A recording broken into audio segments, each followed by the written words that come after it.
Antes de falarmos sobre propostas e os desafios do Brasil, eu gostaria que o senhor se apresentasse aos nossos ouvintes, à população de Santarém, oeste do Pará. Quem é Renan Santos e qual a sua trajetória e por que decidiu disputar a presidência da República? Seja bem-vindo, bom dia. Muito obrigado, uma honra estar aqui com você. Com vocês, né, os espectadores também. Parabéns pelo prêmio de programa mais popular aqui da cidade. Bom, quem é o Renan? Eu tenho 42 anos, eu nasci em São Paulo. Eu vim de uma família de classe média, essencialmente. Sempre fui bom aluno na escola. Minha mãe dava umas palmadas em mim quando eu tirava nota baixa. Passei na faculdade de Direito da USP. Muito bem. Aí não cheguei a tomar palmada de adulto, mas não concluí que ia ser empresário. E ali na faculdade eu descobri a política. E descobri a necessidade de enfrentar aquilo que eu achava errado. Até que vieram as manifestações de 2013, não sei se você lembra, aquelas, não é pelos 20 centavos. Sim. Ali eu comecei as ruas, e ali eu conheci os amigos que eu fundei o Movimento Brasil Livre em 2014. Nós organizamos as maiores manifestações do mundo nas últimas 2 décadas. Eu volto não só no Brasil, mas no mundo todo. Com base nisso, nós derrubamos o governo Dilma Rousseff e estabelecemos ali o caminho para aquilo que a gente chama de direita no Brasil. Tanto com a parte boa quanto com a parte ruim. Acho que muito oportunista, muito picareta acabou pegando esse caminho que veio. E com base nisso, a gente foi muito crítico aos erros do governo Bolsonaro. Desenhamos uma ideia de uma direita que não ficasse preso nesses erros. E aí as pessoas falaram, tudo bem, você quer fazer isso? Então monte um partido, porque não adianta só tacar pedras, tem que ser vidraça também. Ou seja, não adianta eu criticar sem eu participar. Então com base nisso a gente montou um partido, foi o partido mais jovem a ser montado na história do Brasil. Temos todos os recordes de número de ficha, número de pessoas que se inscreveram.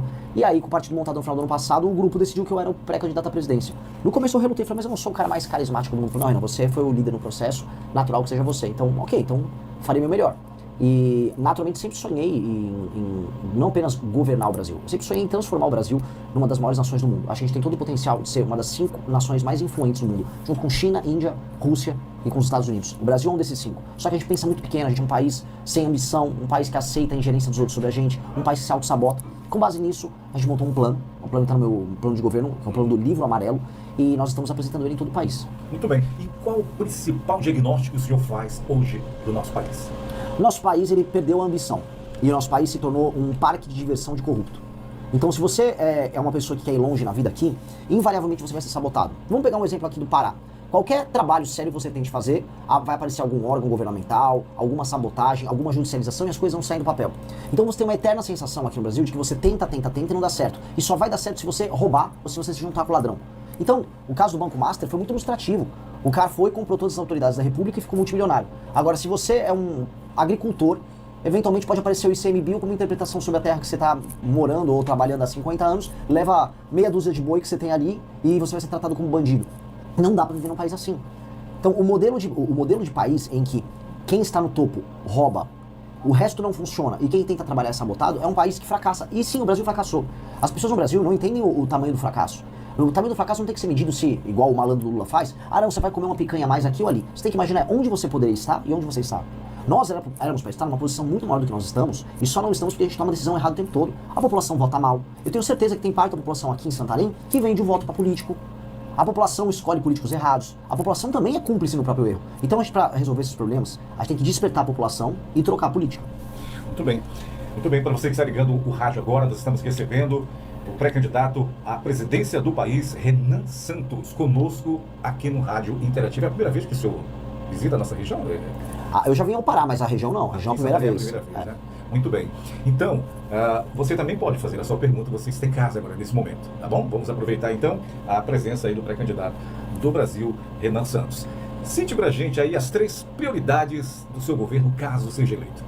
Olha só, as prioridades vão de acordo com aquilo que é mais básico pra gente. O brasileiro tem que conseguir pagar as contas sem se endividar e ele tem que andar na rua sem ser assaltado. Essas 2 coisas são essenciais. Então, para uma, a gente vai fazer uma reforma para cortar despesa do governo federal. Ontem, na verdade, anteontem saiu um artigo, uma entrevista, na verdade, bem bizarra, do novo ministro da Fazenda do Lula, falando o seguinte, falando que ele vai precisar cortar despesa. É sério? Quer dizer que no 4º ano do mandato do Lula ele tá falando em cortar despesa? Cortar as despesas na época que a Janja viajava pelo mundo junto com o Lula. Cortar as despesas quando eles taxaram todo mundo, não estava no cálculo. Agora precisa. Sempre precisou. E a gente vai precisar cortar muita despesa. A gente vai arrumar briga com gente muito poderosa para cortar a despesa, mas tem que cortar a despesa. Do outro lado, eu vou precisar matar bandidos como se não houvesse amanhã.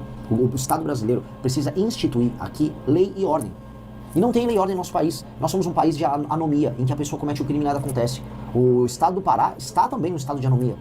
Vocês são vizinhos aqui do estado do Amapá, que é o estado mais perigoso do Brasil, mas aqui tem uma cultura de banditismo, nem tanto ligada às facções, mas eu falo de banditismo local, perigosíssima. E uma cultura de impunidade, infelizmente, muito forte. Muitos brasileiros estão morrendo. Eu até dá meu celular aqui. Qualquer um. Aqui, ó. A regra para meu primeiro ano de mandato é: se você conseguir comprar esse aparelho aqui, um celular, e não se endividar, e ao longo do ano você andar na rua e ninguém roubar seu celular, a gente já venceu muito. A gente já melhorou muito a vida das pessoas. Por isso significa que andar na rua vai ser seguro e que você vai poder consumir e não ficar quebrado, endividado. Ao fazer isso, a gente abre o caminho para passar uma agenda de competitividade, para a gente poder trazer empresas de fora. Outra coisa que eu vou fazer que é muito importante para cá: obras de infraestrutura. Porque se eu corto a despesa, os juros brasileiros abaixam. Quando o juros fica mais baixo, preciso que todo mundo que está assistindo entenda. Os juros baixos fazem com que invistam. E as pessoas vão investir muito em infraestrutura. Aqui no Pará, vocês precisam de muita infraestrutura. Estou falando de conexões de vocês em termos de rodovia e ferrovia com o resto do Brasil. E aí, para fazer isso, vou precisar parar com uma cultura de ONG, especialmente ONG que não é brasileira, que sabota a obra e sabota o funcionamento das coisas. Imagina, aquilo que aconteceu na Cargill, aquilo é uma sabotagem ao país. Eu vou brecar essa sabotagem. Ao arrumar esses detalhes, eu falo, eles são pequenos detalhes. No meu primeiro ano de mandato, o resultado vai ser muito grande. A gente vai voltar a ver o Brasil crescer mais de 3%, crescer 3, 4, 5% ao ano. E ao crescer nessa velocidade, as pessoas vão perceber um aumento de grana no bolso delas. Emprego, renda e grana. Muito bem. Aliás, a gente percebe que o país ele vive um ambiente de forte polarização política, né? Como o senhor ele pretende construir a governabilidade, promover esse diálogo entre diferentes setores da nossa sociedade? Tendo uma agenda. Você só consegue propor um diálogo com alguém se você sabe o que você vai propor. Se o presidente, imagina que o presidente da República é um vendedor. Se o vendedor está ali e ele não conhece o produto que ele quer vender, ou ele nem sabe o que ele está vendendo, o comprador vai né, falar: olha, eu não vou pagar nada por essa porcaria, não quero nada com você. Então, o presidente da República tem que ser um bom vendedor. E o bom vendedor conhece o produto a fundo, sabe o que quer vender, sabe o lucro que quer ter. Ou seja, eu tenho um plano de Brasil. Meu plano de Brasil pode ser que agrade um pedaço bem grande, por exemplo, eleitores do bolsonarismo, especialmente na parte de combater a bandidagem. Meu plano de governo pode ser que agrade eleitores do Lula na parte de soberania, já que eles são anti-americanos. Na parte de terras raras eu sou muito duro. Eu acho que o Brasil tem que construir o parque industrial em parceria com a galera da gringa, a galera de fora, mas aqui. Eu não estou preocupado muito com as cores das pessoas. Eu só vou exigir delas assim: eu não quero criminoso por perto, eu não quero nenhum tipo de bandido querendo fazer parte do meu governo, e eu não vou aceitar achaque nem faca no pescoço sendo tocado por ninguém. Se quiserem briga, terão. Agora, se quiserem tratar a gente de maneira decente, eu vou tratar de maneira decente de volta. Muito bem, você falando aí em questão de violência, né, que você tem a estratégia para combater o crime organizado no país e fortalecer a segurança pública sem comprometer os direitos e garantias constitucionais? Sim. Primeiro que os direitos e garantias constitucionais no Brasil, eles só existem no papel. Uma mulher que anda na rua voltando para casa dela, o medo que ela tem é de ser estuprada. Uma pessoa que tem um celular andando na rua, ela tem medo de ser roubada. Então o direito de vir, um direito constitucional, ele não está garantido. Então o que a gente tem? A gente fica se preocupando muito em garantir direitos para bandido e não garante o básico para o cidadão. Então isso é uma perspectiva muito maluca, porque os defensores dos direitos humanos não ligam para os direitos humanos das vítimas. E eu vou colocar a vítima em perspectiva, vou colocar a vítima como protagonista. Nesse sentido, nós precisamos libertar milhões de brasileiros que estão vivendo sob o jugo do crime organizado, em favelas e cidades pequenas ao redor do Brasil. Nesse sentido, eu vou aumentar muito as penas para todos os crimes violentos. Roubou um celular, a mão armada, 30 anos de cadeia. Eu vou repetir: uma pessoa que apontou uma arma para outra pessoa não pode ficar menos de 30 anos na cadeia. Ponto. O ato de apontar uma arma para uma pessoa é um ato de se tornar o juiz da vida dela. Você determina se outra pessoa vive ou morre. Quem disse que uma pessoa pode fazer isso? Então, o assalto a mão armada, aqui no Brasil, a gente não dá nada por isso. O juiz pega às vezes a polícia pega um bandido que foi pego em flagrante num assalto a mão armada e o juiz solta na hora. Não. A pena tem que ser muito alta. A pessoa pegou uma arma para assaltar alguém, a pessoa tem que estar pronta para ser presa e nunca mais ver a luz do dia. As penas têm que aumentar de maneira desproporcionalmente alta com o que a gente tem hoje, para ser proporcional com o que acontece no mundo. Vai lá na China pegar uma arma e assaltar alguém na rua para ver o que acontece com você. Em muitos casos você vai ser morto pelo governo, sem nem ter matado ninguém. Eu acho que a gente tem que tratar as coisas nesses termos: aumento de penas. Nós temos que utilizar a inteligência para prender as lideranças do crime organizado no Brasil, destruir o PCC, o Comando Vermelho e outras facções. E para a gente poder libertar as favelas e as comunidades que estão na mão das facções, nós vamos precisar colocar esses lugares em estado de defesa, que é um status especial conferido pela nossa Constituição, que permite que o poder público possa fazer suas operações, colocar toque de recolher se necessário naquele local e entrar na casa das pessoas, porque os bandidos se escondem na casa das pessoas, fazem as pessoas de refém às vezes. E aí eles escapam assim das operações. Nós vamos entrar na casa das pessoas e vamos pegar todos os bandidos. Como fazer isso, candidato, em relação a esse endurecimento das nossas leis, uma vez que a nossa Constituição existem muitas exceções? Nós vamos ter que aumentar as penas. Na verdade, o aumento de pena não é nem PEC, não é alteração à Constituição, é projeto de lei. E nós temos que alterar para cima todas as penas que nós pudermos para crimes violentos. Nós também vamos precisar restituir a prisão em segunda instância, porque isso afeta o crime colarinho branco, que também tem que ser pego e que está envolvido hoje com o crime organizado. Nós também vamos ter que alterar a lei de execuções penais para acabar com a progressão penal. Se você comete um crime violento, não tem progressão penal. Ou seja, para uma pessoa que está nos ouvindo, para entender, se uma pessoa te assaltou, levou teu celular ou apontou, vamos dizer, uma arma para você, de maneira muito clara, essa pessoa sendo presa, pegou 20 anos, 30 anos, ela vai cumprir 20, 30 anos. Hoje a pessoa pega 6, 7, 8 e cumpre 1,5 e só sai. Isso acabou. Muito bem. Você que está acompanhando a Guarani, nós estamos conversando com o pré-candidato à presidência da República, Renan Santos, do Partido Missão.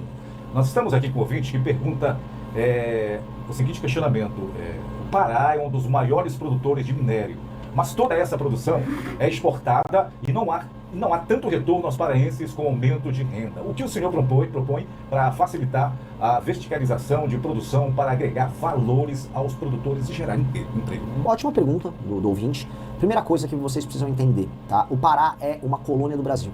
O Pará não é tratado como um estado. O Pará é uma colônia que tem um administrador, que é a família que administra o Pará desde sempre, que esse administrador ganha e lucra com isso e tem relações muito próximas com Brasília, e a população aqui é tirada para otária. A população aqui é tratada como um vassalo. E quem paga a conta da população mais pobre aqui é a população mais pobre do resto do Brasil.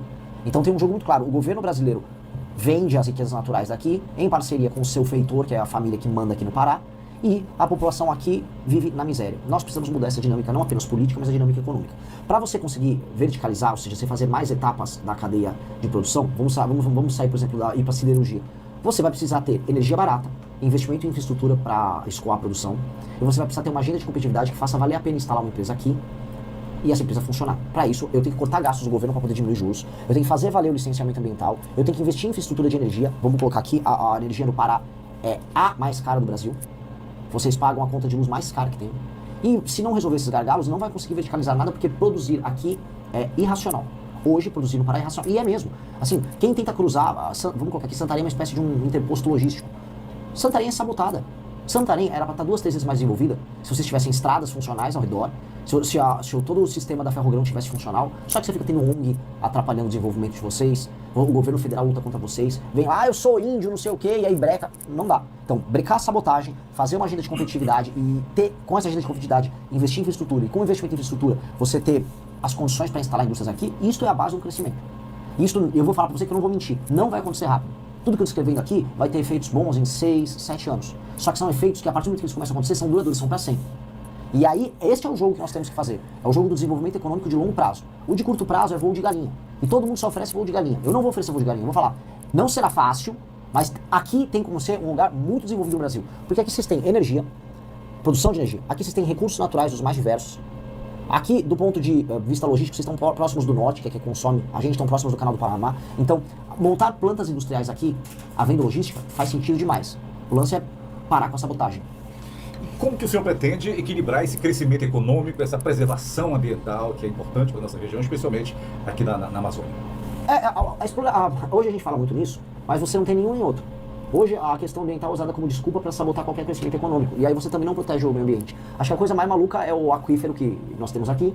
O aquífero é um aquífero raso. Né? Raso, assim, por mais que ele seja gigantesco, é o maior do mundo, ele é muito próximo da superfície. Portanto, o chorume do esgoto que não é tratado aqui afeta o aquífero. Então ficam, o aquífero, o meio ambiente. O próprio poder público está contaminando o aquífero.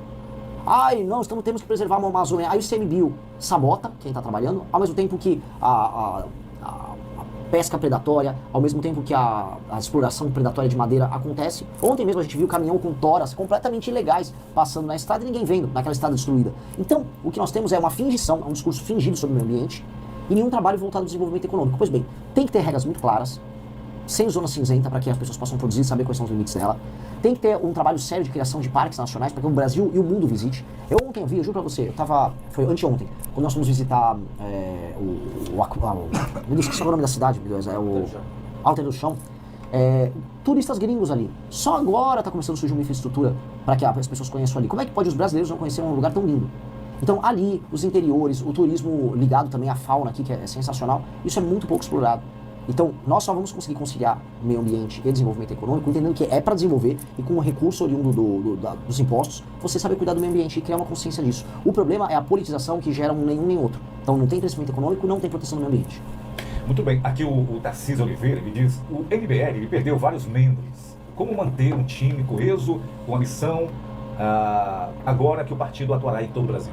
A gente perdeu ao longo dos últimos anos, e os últimos que saíram agora estão bem arrependidos, né? Aqueles bem burros que saem na hora errada em que o bolsonarismo está decadente e a gente está crescendo. Mas foi bom que eles saíram, que a gente já conhece a índole e o caráter. Acho que a gente formou muita gente oportunista. A gente está corrigindo os nossos sistemas de formação de liderança. Acho que a chapa que nós temos agora, né, com mais de 1.000 candidatos para deputados ao redor do Brasil, já contempla um perfil que não é o mesmo que a gente tinha antes. E traições a política sempre terá, mas nós teremos cada vez menos. E agora com o partido político, a gente pode controlar muito mais, né? Não é agora fácil como era antes. Muito bem, para quem ligou o rádio, estamos aqui com o pré-candidato à presidência da República, Renan Santos, conosco aqui no Rádio Interativo. Agora, o custo de vida, a gente sabe que no Brasil aumentou nos últimos anos de forma considerável, né? Inclusive aqui o próprio Agenor, ele toca nesse assunto. E como que o seu governo ele pretende reduzir o preço dos alimentos, combustíveis e melhorar o poder de compra das famílias brasileiras? É possível isso? Definitivamente não é dando vale gás igual o Lula faz, dando energia elétrica supostamente de graça igual o Lula faz, ou falando vou te dar Bolsa Família igual o Lula faz. Quem está nos ouvindo precisa entender, seu poder de compra só vai aumentar se a atividade econômica aumentar e se o governo parar de cobrar tanto imposto das pessoas. Tudo é caro no Brasil, porque o dinheiro no Brasil é caro, então vocês estão nos ouvindo, entendam, a taxa de juros no Brasil é 15% ao ano, só a Selic. Se eu, além da Selic, falar o spread bancário e tal, as pessoas pegam dinheiro emprestado no Brasil por valores exorbitantes. Isso é impagável. Então não dá para você consumir nada no longo prazo, você comprar a prazo um carro, uma televisão, porque o carro vai custar o dobro do preço só de juros que você vai pagar. E do outro lado, você não consegue comprar um produto com valor correto porque os impostos públicos são muito caros. Um celular no Brasil é um dos mais caros do mundo, os carros no Brasil são caríssimos. Isso também por conta da tributação. Como resolver isso? Cortando o gasto do governo. Tudo que o governo fala que está te dando é mentira. Por exemplo, aqui no Pará, vocês sabem, vocês pagam uma das contas de luz mais caras do Brasil. Pois bem, uma das coisas que faz que a conta de luz seja muito cara é que tem tanto programa social dando luz de graça para alguns setores e para algumas pessoas que quem está pagando a conta não aguenta mais pagar. Então você tem que não ter um ar-condicionado nesse calorão aqui, você às vezes tem que tomar um banho com o chuveiro, com a parte elétrica desligada, porque você não consegue pagar por isso. Você não consegue pagar por isso porque é muito imposto, é muita taxa. E aí, para você cortar imposto e taxa, não tem um remédio. Você vai ter que diminuir a despesa do governo. E não dá para ficar um governo dando as coisas para os outros como o governo Lula faz. E não dá para o governo Lula ficar mentindo para as pessoas, igual mentiu agora, no fim da escala 6x1. Ele mentiu para as pessoas. As pessoas caíram no truque achando que, eu vou trabalhar menos e vou ganhar mais. Desde quando isso existe? Desde quando isso existe? Tá tudo difícil a vida para todo mundo e ainda fala para você, fica tranquilo que você vai trabalhar menos e vai ganhar mais. É mentira. O Lula tá comprando o voto das pessoas, enganando. O Lula é um estelionatário. É mentira isso. Você só vai melhorar a vida das pessoas, as pessoas só vão aumentar a renda delas, vão poder comprar mais coisas e serem mais felizes, com o governo cortando todas as despesas que ele puder cortar, e com base nisso, podendo diminuir o imposto e diminuir os juros. Aí você que está trabalhando, você vai sentir a diferença. Muito bem. Aqui, inclusive, alguns jovens estão em contato comigo aqui, e o que eu percebo é que eles estão um pouco desacreditados da política, né? Estão colocando aqui de uma outra forma. Mas o que a gente resume aqui é que os jovens brasileiros, eles dizem que são desacreditados da política. Como reconquistar essa geração que muitas vezes não se sente representada pelos líderes do país? De acordo com a pesquisa Atlas, eu tenho praticamente 40% dos eleitores jovens, dos 16 a 24 anos. Então eu não acho que os jovens estão desiludidos. Eu acho que quem está procurando um caminho está encontrando. Eu lidero, eu estou em primeiro lugar nas pesquisas entre os mais jovens. E isso é sintoma de um projeto que não fica só brigando. Sabe qual é o problema? A candidatura do Lula eu não sou o Flávio Bolsonaro, e do Flávio eu não sou o Lula. Tá bom, nessa de um não ser o outro, eles são iguaizinhos.